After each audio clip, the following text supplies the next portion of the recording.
speakers? 4 speakers? 2 speakers?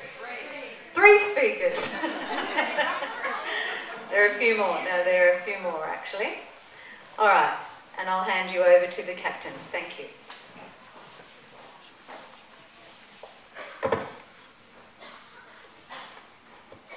Our first speaker from 6G is Madison Hall.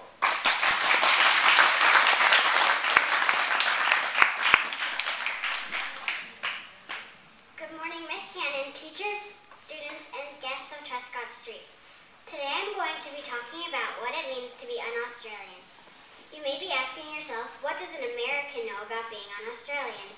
Am I un-Australian just because I am not a citizen of this country?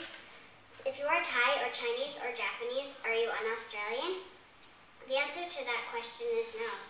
Being un-Australian has to do with your actions, not your citizenship.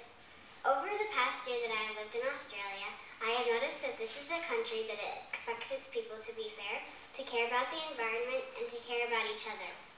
For example, I watched Prime Minister Kevin Rudd apologize to the Aboriginal people for taking away their children.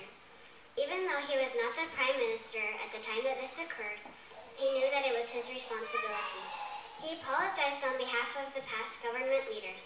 By offering this apology, Prime Minister Kevin Rudd is admitting that the leaders of Australia were wrong. So how can I tell that Australians care about the environment? Well, I see families recycling and using rainwater. I notice many areas of bush regeneration and new trees being planted. These areas will help save natural resources and protect the environment. A few months ago, terrible bushfires destroyed homes and schools, as well as forests. Truscott Street collected money to assist these areas in rebuilding. Across the nation, money and time and resources were donated to help the innocent victims of the bushfires. This shows that Australians care about each other. So what is un-Australian? Un-Australian is being a poor sport. It is not admitting when you are wrong.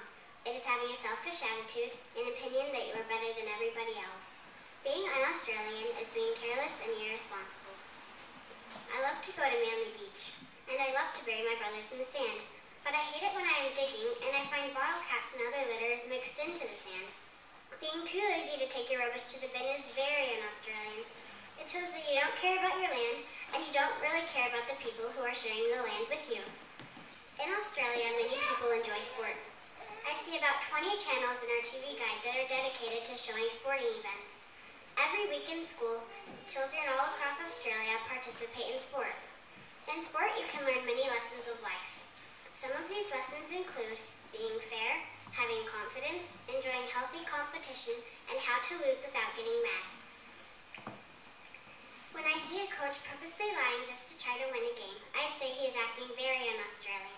He is sending the message that it is more important to win than it is to be honest. I know that nobody is perfect, and almost everyone has had un-Australian moments in their life. The important thing is that we see our error and try to make it better. In closing, I believe that being un-Australian has nothing to do with your nationality. It is something much deeper than that. It is found in your character. I am proud to behave as an honest and caring Australian.